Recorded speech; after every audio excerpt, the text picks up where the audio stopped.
Welcome to Not Milk Never Milk. Subscribe if you're lactose intolerant. You begin by verifying you already have administrator privileges and the current password. This prevents being locked out. Once confirmed, open Settings, then Accounts on Windows 10/11 or Control Panel user accounts on older systems to reach account controls. Make sure to back up any important files tied to the profile before changing the display name. This is a quick safeguard. Once done, you're ready to locate the specific administrator account entry and start the rename process. Now you select the administrator account you want to rename. If it's a local account, choose Change Account Name. If it's a Microsoft account, change the display name at Account. Microsoft. Calm and sync. Type the new name, confirm accuracy, and apply the change.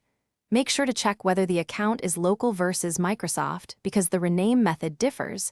Changing the display name does not alter the user folder path. Once applied, sign out and back in to confirm the new name appears. Finish by signing out and signing back in so the system updates all UI references. If the user folder under C/users still shows the old name, know that changing the display name doesn't rename the folder. Use a new local account migration or advanced registry and profile folder rename steps if necessary. If you encounter permission errors or lockout, enable the built-in administrator account from safe mode or restore from your backup to recover access. Make sure to test apps that reference the old path and fix shortcuts if needed.